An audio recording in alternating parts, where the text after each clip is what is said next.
Welcome to Bite-Sized Lives with Pete and Harps. Today we're here to talk to you about Rubrik's NAS Cloud Direct product that we recently brought to market, which is all around protecting NAS data. And NAS, for any of you that don't know, is the data that end users create.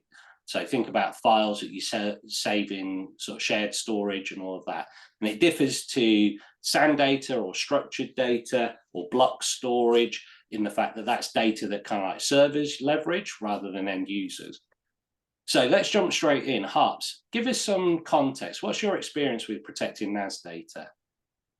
So I'll talk about my experiences when I used to work in a bank a number of years ago.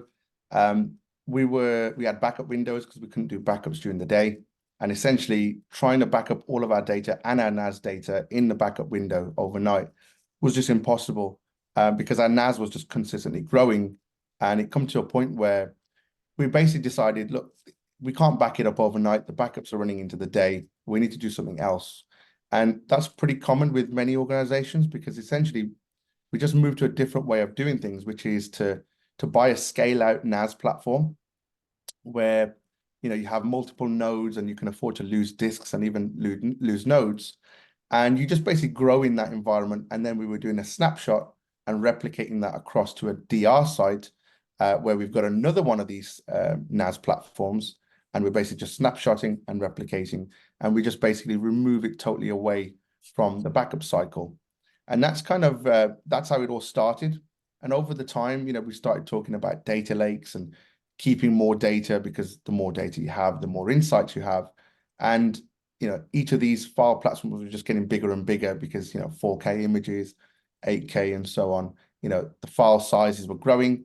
And so our NAS platforms have been growing. And up until today, it's kind of been okay. Well, not today, but up until recently, it's been all right.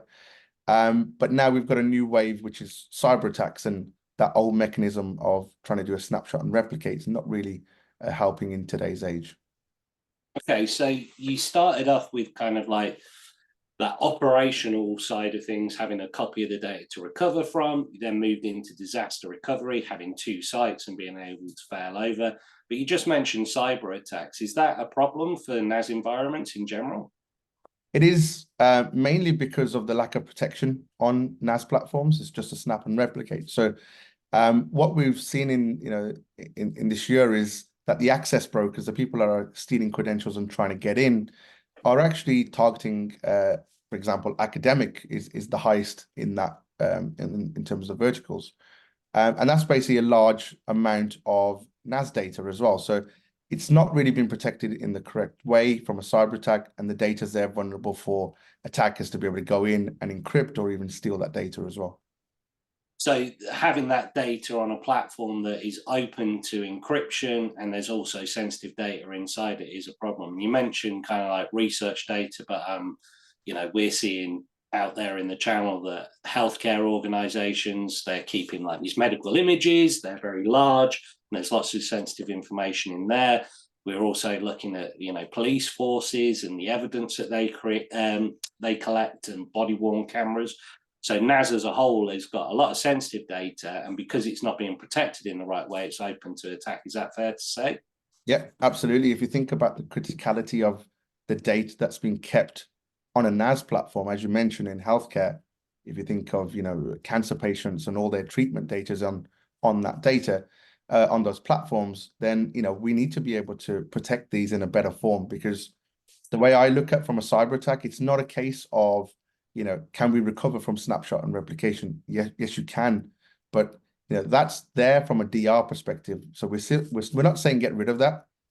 You would still need that if you're trying to do mass recoveries. But if an attacker came in and encrypted 30 different files at 30 different time points, then the recovery for that would be to recover 30 different snapshots and try and pull out those files.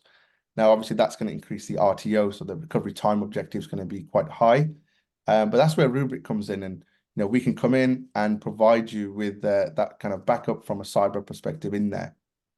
So what is Rubrik's approach, and how do we do it differently? So we've got a purpose-built NAS platform. It's software only. There's no hardware to be deployed.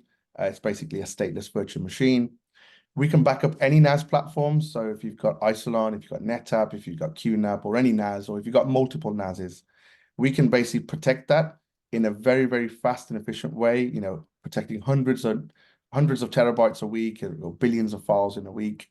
And we basically back that up into any object storage. So it could be any S3 storage on premise, like an ECS platform, or in the cloud, or even Rubrik Cloud Vault. So very, very simple, easy to use, but it's extremely quick, and it will be there to kind of help you from a cyber attack perspective.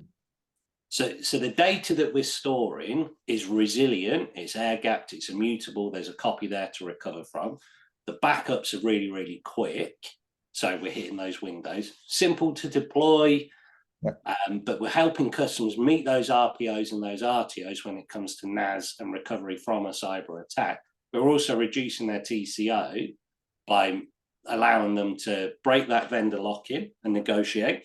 Yep.